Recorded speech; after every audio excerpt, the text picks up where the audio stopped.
Israel, whether you think there was a surrogate, whether you think Meghan was wearing a moon bump, the fact is, Harry and Meghan lied. Buckingham Palace lied on their behalf. There was a complete cover-up over the birth of Prince Archie, and we have to keep looking. Organically, I'm assuming, because it really did just go, it bounced off the walls. Did you think it was a parody? Because I did, Scott. I thought that this was AI. I thought this cannot be real. The reason I didn't think it was AI is because it looks like the stomach is fake. Where the baby, I swear that's the first thing I thought, because I know you have monitors and stuff on you. Born by Meghan Markle, it has to be Prince Harry's child. They can't use a surrogate. And so people are saying, we deserve to know if these children are in the line of succession. One royal website update. That's all it took to send Meghan Markle into full crisis mode. But this wasn't just any update, it was a digital slap to the face, and the message couldn't be clearer. You're either in the firm or you're out. It was something that's old, and a couple of years, I guess, or ever held it is, and that it was just a bad decision, is what it hit me when I saw the size. It's the bad decision a couple of years ago. Well, this will, either one of you please. Meghan Markle is not having a good week. Scratch that, she's having an explosive one. If you were a fly on the wall in their Montecito mansion, you'd probably see a war room in chaos. Meghan pacing in circles, gripping her phone like a weapon, her legal pad littered with frantic scribbles, voice rising with every call to her inner circle. The normally composed Duchess is spiraling, and this time it's not about paparazzi or tabloids. No, this time it's personal. The downright lies and the weirdness involving both of Meghan Markle's pregnancies. And I actually, at one point, took on, because while the world was busy doom-scrolling, sipping lattes, or watching reality TV, the royal family quietly dropped a bombshell disguised as a digital update. With zero fanfare and not a single warning, the official royal website made a chilling move. Princess Lilibet's profile was deleted. No explanation. No soft press release. No oops, wrong button. Just gone. One moment she was there. Her name, her photo, her royal birthright. The next, vanished into digital oblivion. Point, Harry and Meghan have dealt with conspiracy theories surrounding. And while, yes, Lilibet is still listed in the royal line of succession, a technicality they had to keep to avoid a legal firestorm. Her personal page, the recognition, the visibility, the symbolism was scrubbed clean, not archived, not updated, erased. To the uninformed, it may seem like an inconsequential tweak, a mere website reshuffle, but to royal watchers, PR strategists and palace insiders, this was a message, a cold, calculated message delivered not in words, but in HTML and silence. The monarchy has long been known for its subtlety, and this was a digital dagger dipped in ice, and Meghan knows it. And the reason that it's important to royal watchers is because for their children to be in the line of succession, they have to be born by Meghan Markle. It has to be Prince Harry's child. They can't use a surrogate. And so people are saying we deserve to know if these children are in the line of succession, if they truly came from Meghan Markle and Prince Harry. Now they have never addressed the rumors head-on. I don't think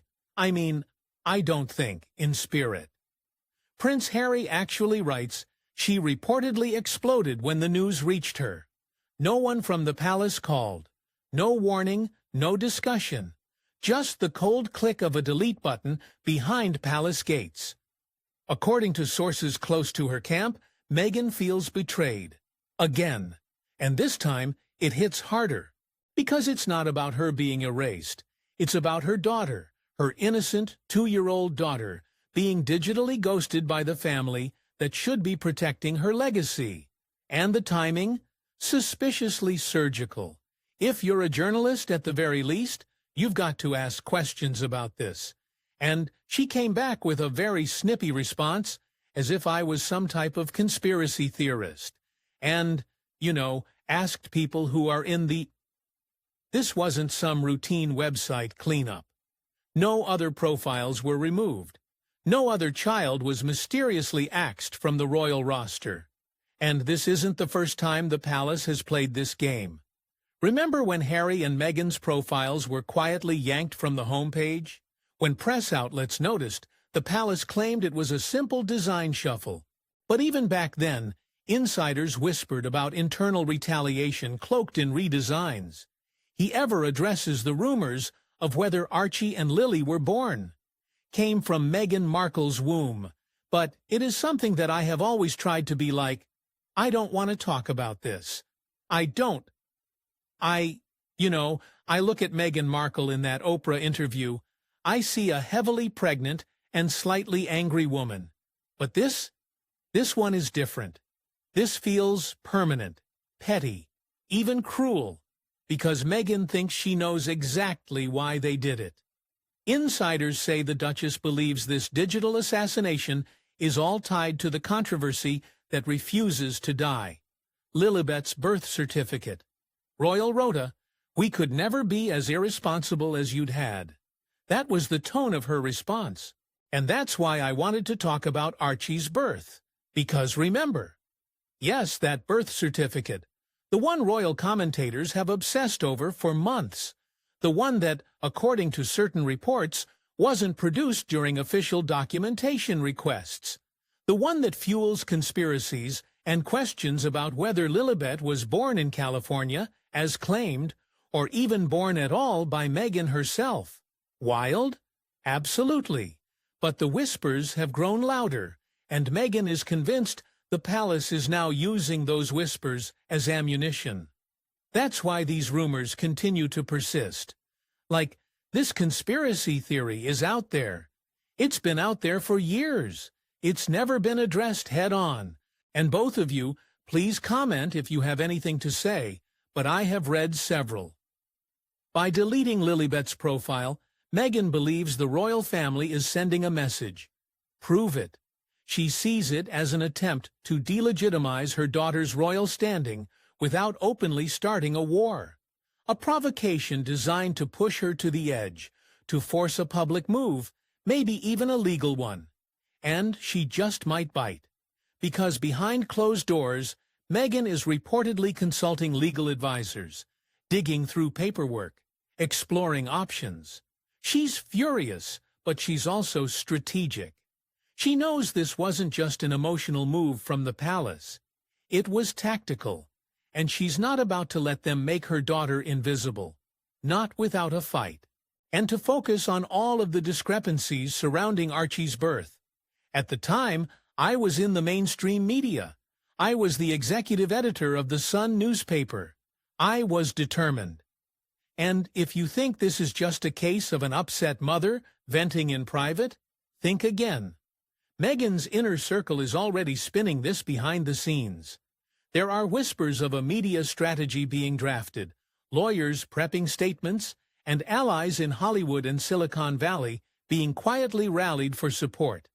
If the palace thought they could remove a child's name from a website and walk away unscathed, they may have miscalculated. Badly? PR experts on the internet over the last few days that said this video did nothing to help that. In fact, it just reignites the conversation. Scott, did you have a reaction? Let's rewind the clock for a moment. Remember that now infamous clip that lit up the internet like a Christmas tree? Meghan Markle, heavily pregnant, grinning and dancing in a loose-fitting dress, caught mid-twerk in what was supposed to be a carefree moment. Except something looked off. Her baby bump moved in a way no baby bump should. Too buoyant, too shapeless, almost like a prop. Barking in palace on the record, and I did in this piece, which was published on the 10th of May 2019, and headlined, Call the Mishap, Meghan Markle and Prince Harry forced to deny. At first, it was just social media chatter. A few meme accounts here, a Reddit theory there, But now, in light of the palace's calculated digital erasure of Princess Lilibet's profile, that old video has resurfaced with fresh scrutiny, and this time the conversation has taken a far darker turn. Because now, it's not just about how a bump bounced. It's about what's buried beneath the paperwork. The fuel to this growing firestorm? The birth certificate. I believe it does reignite that situation because it doesn't look real to me. There's so much that's missing from this. From a body language perspective, of course, that's the first thing. On the surface, it should have silenced the noise. A simple public record, a legal stamp, proof of birth. But instead, it did the exact opposite. Eagle-eyed royal watchers quickly spotted something odd. The area code linked to the certificate wasn't California at all. It was Colorado. Colorado? Ah, she's birth. Barkingham Palace answers 8 queries surrounding the birth of baby Archie. Brittany from the Royal News Network is with me for this, and Brittany, the reason I wanted to not Santa Barbara, not even Los Angeles. Colorado, a state with no connection to the Duke and Duchess of Sussex, at least not publicly, and that small detail has now exploded into a full-blown conspiracy. Why would a baby, supposedly born in California's elite Santa Barbara Cottage Hospital, have documentation pointing to Colorado? Was it an error, a cover-up, or something far more orchestrated? And that's just the beginning. He had more from a psychological standpoint than me, but I'm not seeing any stress in there. I'm not seeing 2 people who are worried about having a baby. I don't see that connection between the husband and the wife where he's saying, look, everything's going to be fine because she should be scared. Because digging deeper, analysts discovered more strange omissions. The certificate left out key maternal information. Doria Ragland's full details were missing. That's not just a clerical slip-up. In official documentation, especially for a royal-adjacent child, those omissions are glaring, intentionally leaving out a maternal lineage on a birth certificate. That's not just odd, it's calculated. And suddenly, all the past whispers return with a vengeance. The reason I wanted to do the series and I wanted to talk about this is because I think it's really gutless of me. For years, there have been quiet rumors that Meghan underwent a hysterectomy during her first marriage to producer Trevor Engelson. No confirmed medical records, of course, just whispers. But put those whispers beside the suspiciously vague birth certificate, the dancing bump video, and the palace's icy move to scrub Lilibet from the royal site, and you begin to see the outline of a possible cover-up. One word rises to the surface, again and again. Surrogacy. There, when they were born, when I've seen that interaction of the parents beforehand, I mean, in an inordinate amount of times I've been there to do that. No kidding. And we're not seeing the things we should be seeing. Now let's be crystal clear. Surrogacy is not a scandal, not in Hollywood, not in progressive circles, not even in everyday families who seek alternative paths to parenthood. But in the royal world, oh, it's a powder keg. Because royal bloodlines aren't just symbolic. They're constitutional. They carry legal weight. The legitimacy of a royal heir isn't about love or intention, it's about birthright. Nothing to see here, folks. No reason to ask any questions about this. When I was in the mainstream in May 2019, and it was so obvious to me that so many lies had been told about Archie's birth, and I wanted to find out why, why do you think there has been such a lack of interest from other mainstream journalists on this issue? If Meghan did use a surrogate and failed to disclose it, either to the public or, more dangerously, to the monarchy, it could jeopardize Lilibet's claim to her royal titles, or even her place in the line of succession. And this isn't just wild tabloid gossip. This is law. The British royal family operates under a strict framework where birth, legitimacy, and transparency aren't optional, they're mandated. That's why the stakes are so high. If Meghan and Harry skipped over protocol or failed to file the right documentation, even unintentionally, they could have put their children in a precarious legal gray zone. One the palace is now quietly, and perhaps coldly, beginning to act on. And as for the palace, not a word, no statement, no denial, no reassurance, just silence. A silence that's louder than any press release. Trying to connect with him to be reassured.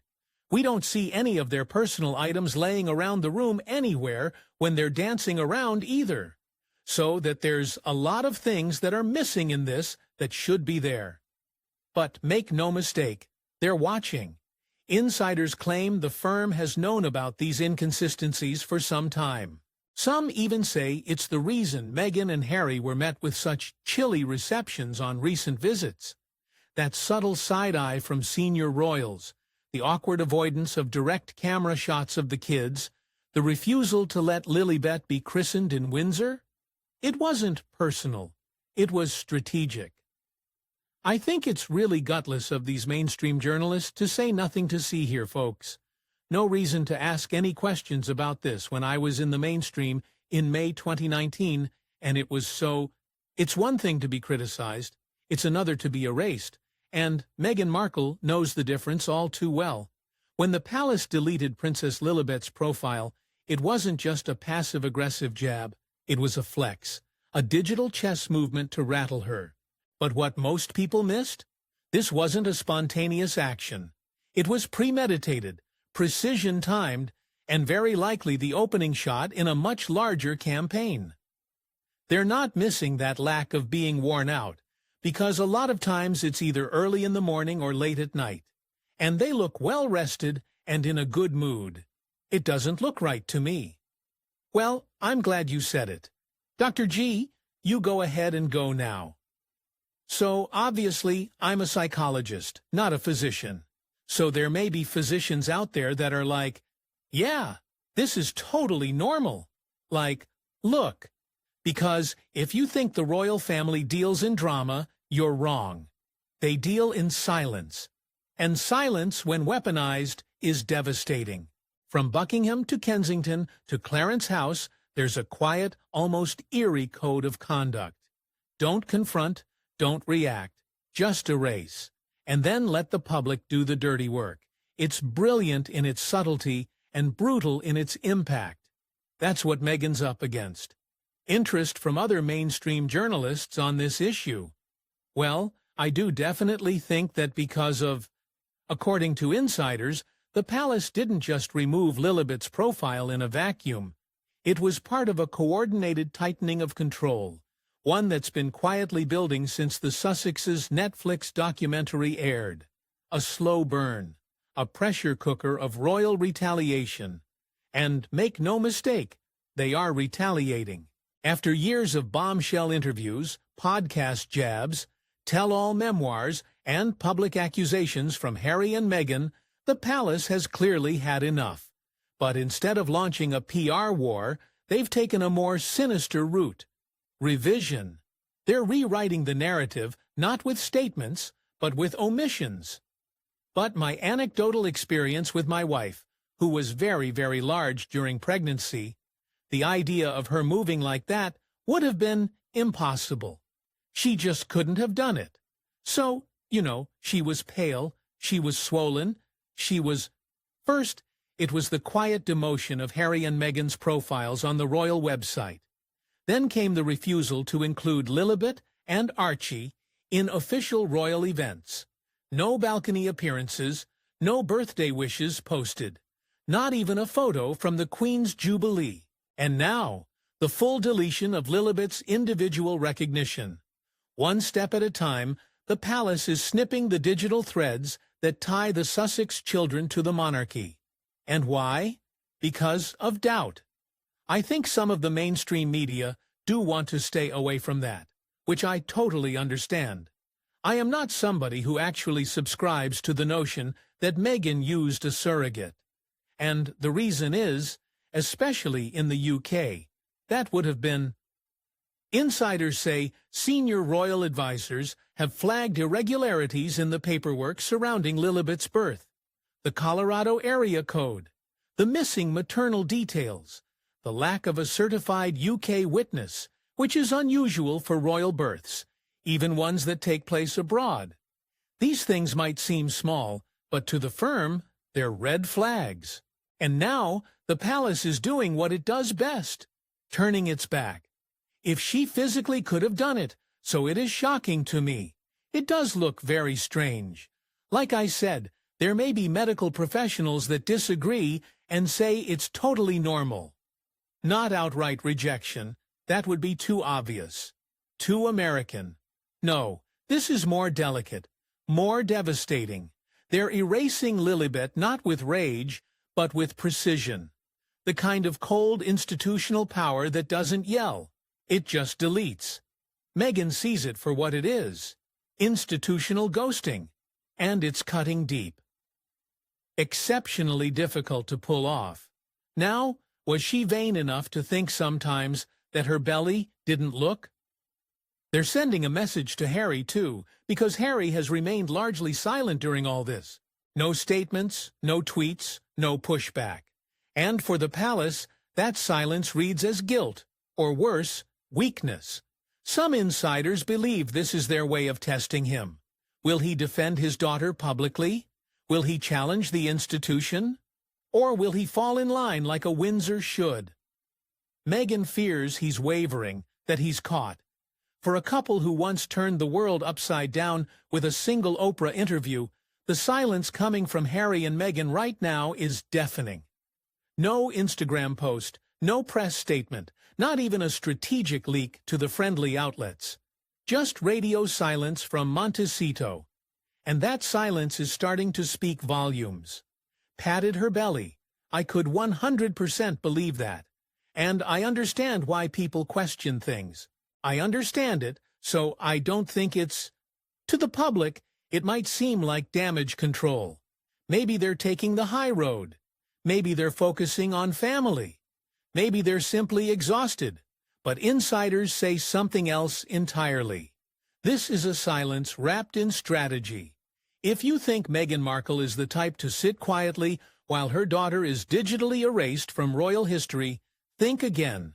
We are complimenting Meghan Markle on how low she can get, okay? Let's look at the glass-half-bowl situation here. Congratulations to Meghan. She was able to get pretty low. According to close sources, Meghan is pacing like a panther behind palace-proof walls. She's not ignoring the palace's moves. She's analyzing them, plotting, preparing. This isn't retreat. It's a pause, a recalibration, a very calculated calm before the storm. People question certain aspects of this, because I know people who have started questioning more. They're like, well, I was on the idea that she had the kids, and now this.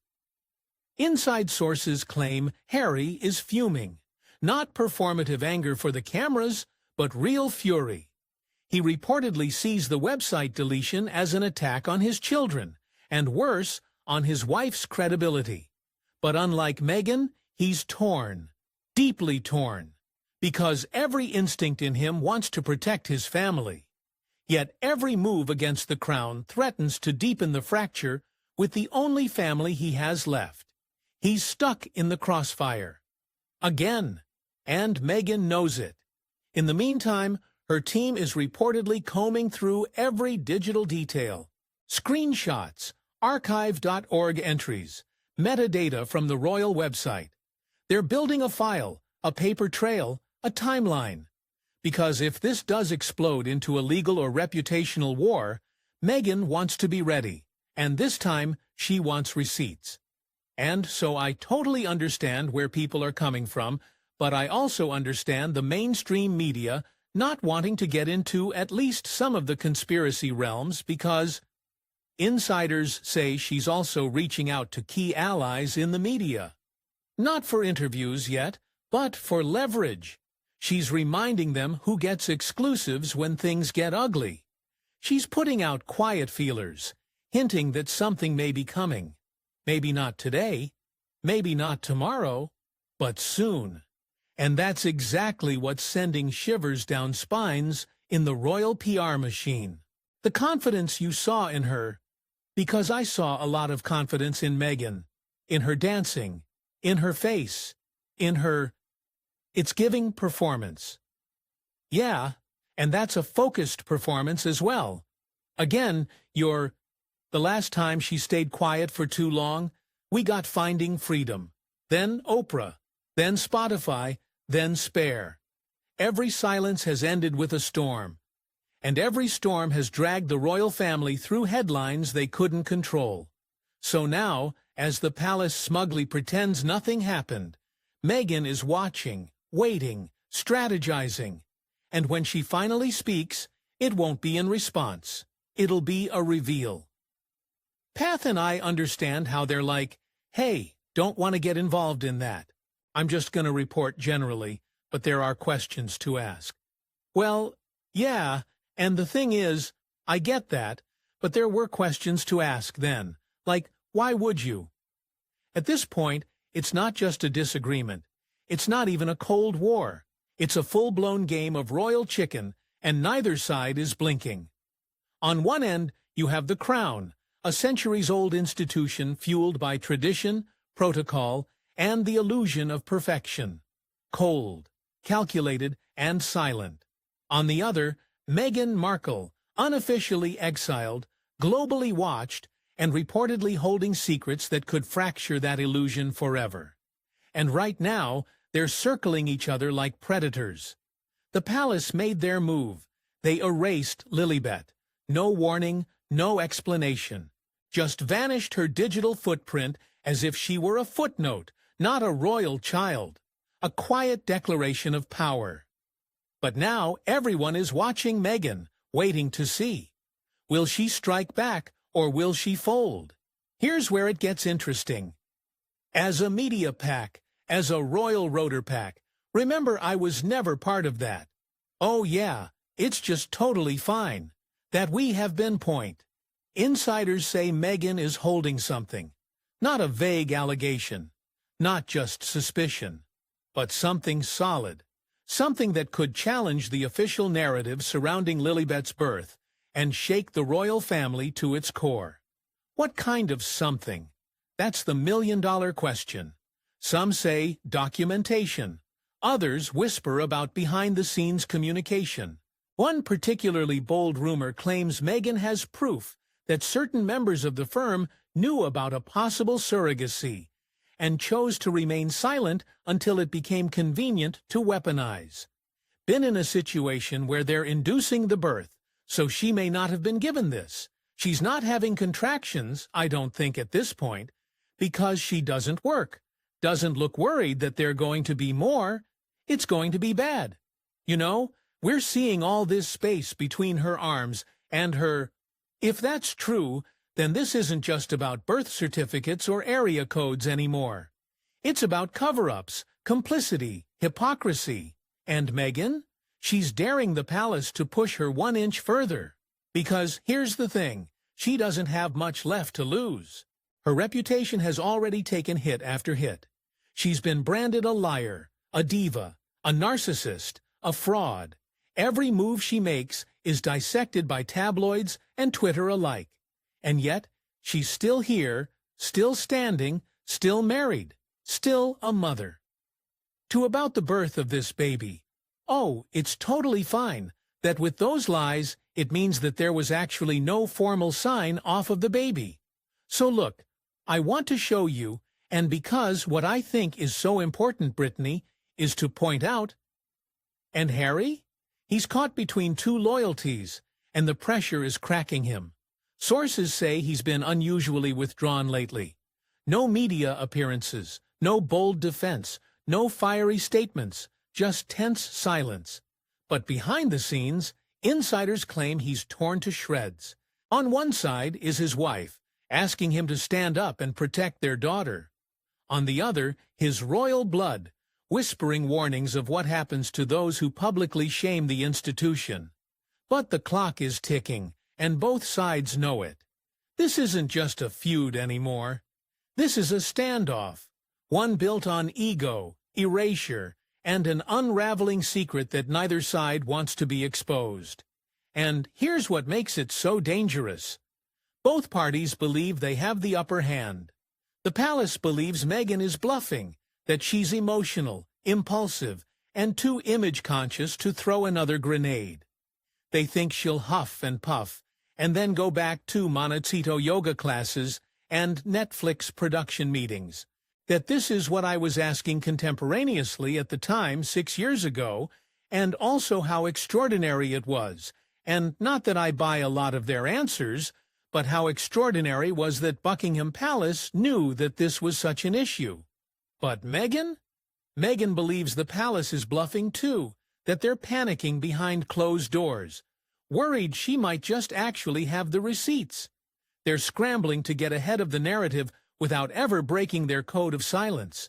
So now, they wait, each hoping the other side will blink first, each thinking the other is bluffing, each preparing for the possibility that this time the stakes are too high for either side to back down. And yet that silence? It's telling. Because if this were all baseless, if Meghan were simply spinning tales or riding the wave of tabloid madness, wouldn't it be easy to just shut it down? Release a statement, confirm Lilibet's birth details, disprove the rumors, end the whispers with one line, but they haven't, and that says everything. You threw my questions there and their answers, but this is how I set up the whole story at the time. I wrote, has there ever been a couple more full of contradictions than the Duke of Duchess of Sussex? Insiders close to the palace say the situation has become too sensitive, that even acknowledging the scandal, no matter how delicately, could open a Pandora's box they've spent years trying to nail shut. A box that contains not just questions about Meghan and Harry's children, but about everything the palace has tried to control in this new digital age of truth leaks and transparency wars. Here's what we know. The royals aren't stupid. They've seen the headlines. They've read the speculation. They know Meghan isn't someone who drops things lightly, and yet they remain frozen, staring down the world like a fortress refusing to fall. But inside that fortress, there's tension, a lot of it. Prince Harry and Meghan, to protect their privacy during the birth of their firstborn, they even released a statement beforehand, insisting the public, who pay for the bulk of their very luxurious lives, would not be fined out money. Sources say the senior courtiers are deeply divided.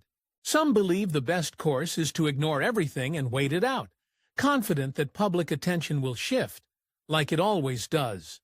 Others, however, are starting to panic behind the scenes, urging the palace to get ahead of the narrative before Meghan goes nuclear. And what about the king? Charles, the monarch who once hoped to unify the family, is reportedly in a bind. He's torn between his duty to protect the crown and his lingering guilt over the fractured relationship with his youngest son. Insiders say he's privately unsettled by the Lilibet deletion, especially knowing how it plays in the court of public opinion.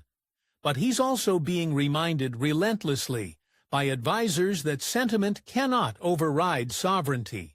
So silence remains the royal response, but it's starting to feel like silence with intent.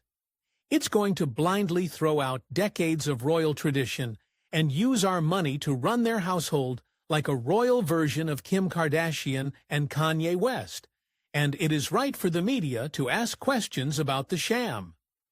Even as social media buzzes with theories, even as media outlets publish side-by-side comparisons of royal birth certificates, even as Lilibet becomes a trending topic not for her cuteness or milestones, but for the question of whether she's even real in the eyes of the monarchy. Still no rebuttal, no reassurance, no royal dignity was extended, which leaves the world asking, what exactly are they hiding? The moment Lilibet's name quietly vanished from the royal website, there was something else brewing, something designed to pull the public's gaze elsewhere. A sudden flurry of engagements, a carefully timed photo op, a vague but headline-worthy health update. The palace didn't just drop a bomb and walk away, they dropped it, then spun the camera. And that's where the game gets ugly. So, this week I posed 8 key questions to Buckingham Palace about the announcement, which they have answered below. And I said, you can be the judge about what really. Because the British monarchy has mastered the art of distraction, they've had centuries to perfect it. When scandal erupts, they don't explain it. They redirect it. They flood the media with glossy images of ribbon-cutting ceremonies, heartwarming charity visits, and freshly edited portraits of working royals doing what really matters. And this time, the distractions came fast and thick. Suddenly, Princess Anne was seen front and center in a military ceremony she normally wouldn't headline. Camilla was photographed visiting a children's hospice, an event that, curiously, had no advanced press, but received wall-to-wall coverage the very next day. Even Prince William, who's been keeping a conspicuously low profile during the Sussex saga, was trotted out for an impromptu dad duty moment with George and Charlotte.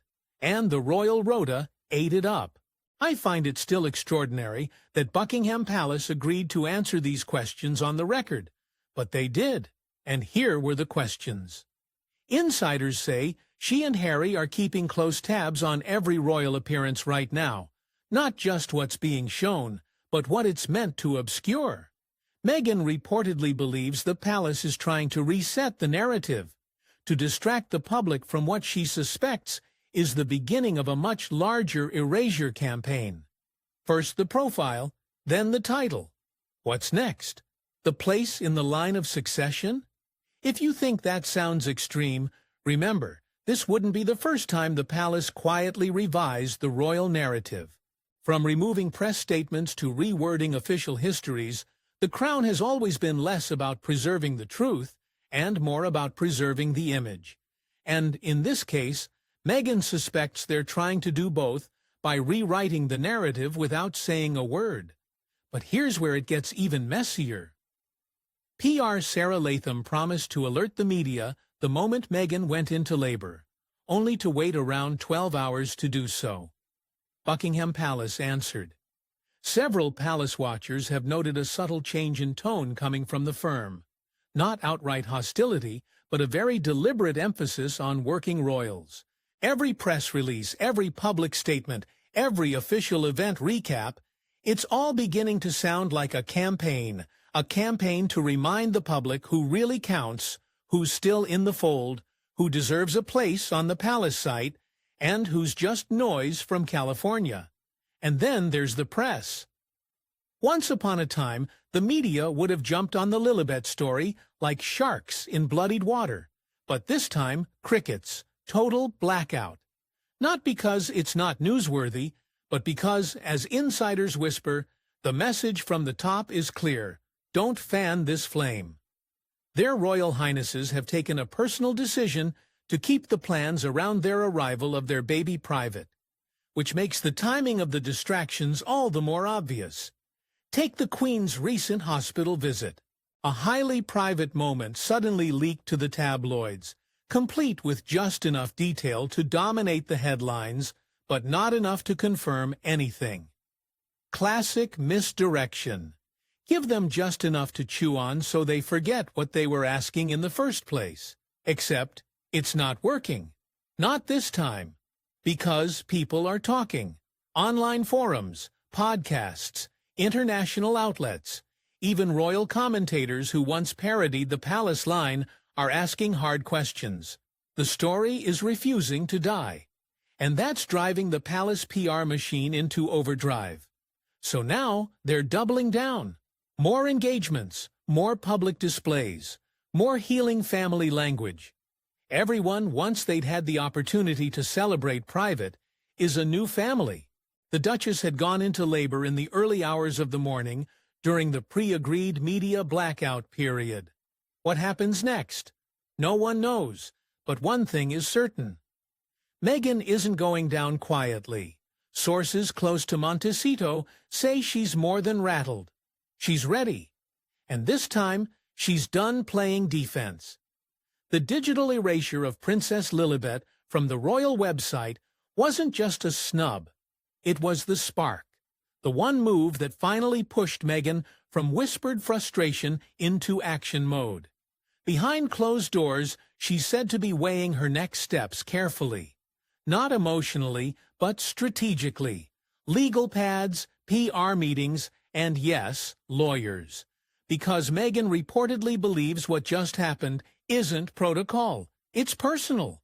And she may be preparing to prove it. Operational purposes to trigger the opening of the media facility. But, Brittany, that really doesn't make sense when you look at my next question. Whispers of legal action are swirling, not over the website itself, but over what it implies. An attempt to delegitimize her daughter in the eyes of the world. And that, in Meghan's mind, is defamation by omission. The stakes? Enormous. Because challenging the monarchy in court doesn't just require facts. It requires nerve, money, and proof the palace praise doesn't exist. But Meghan might have all three. There's growing speculation that she's compiling evidence, timelines, documents, even insider correspondence. Not just to prove Lilibet's birth was legitimate, but to show the intentional effort to erase that legitimacy in slow, silent strokes. First the homepage, then the royal rolls, now the profile. And it doesn't stop there. By eventually announcing Meghan was in labor. Rumors persist that Meghan has receipts, emails, messages, even past royal conversations, suggesting that senior palace officials not only knew about her reproductive health challenges, but used that knowledge to manipulate public perception. If she releases even a whiff of that, the damage to the crown's carefully curated image would be nuclear. And then there's Harry. If the palace thinks he'll stay silent forever, they're playing the wrong hand. He may have looked subdued these past few months, but those close to him say something's shifting. He's angry, torn, tired of watching his children, his blood, be used as pawns in a royal PR war, 9 hours after she'd actually given birth. And there aren't some Brittany here as extraordinary. She didn't. Media reporting inferred that the Duchess was not in labor, not her announcement. The announcement stated that the Duchess went into labor in the early hours of the morning. If Lilibet's birth is questioned officially, if it's proven that proper documentation wasn't filed, if surrogacy without transparency is confirmed, her place in the line of succession becomes void. And by extension, Archie's could be questioned too. That's not just family drama, that's history-altering. That's the monarchy on the brink of a legitimacy scandal, the likes of which haven't been seen since Edward VIII abdicated for Wallis Simpson. And this time, it isn't about love. It's about lineage. The Duke of Sussex was by Her Royal Highness's side. So while Meghan preps her play, the palace is scrambling behind velvet curtains, damage control teams, legal briefings, soft inquiries into whether they could release a clarification without sounding like a backpedal. But here's their nightmare. The moment they acknowledge anything, they validate everything. So Brittany, to me, that feels like weasel words. After the truth. After the fact. Yes, and what's actually interesting too is that you can actually see this problem continuing. What happens if Meghan releases her version of events? What if she goes on camera again? Not for Oprah, but for herself. Reading off timelines, showing birth records, naming names. Or worse, what if she hands it all over to a third party, an independent outlet with no royal allegiance? Meghan once said she wanted to change the royal game, but now it's clear she's not in the game at all. Because when the monarchy erases you without a word, they're not asking questions, they're closing the book.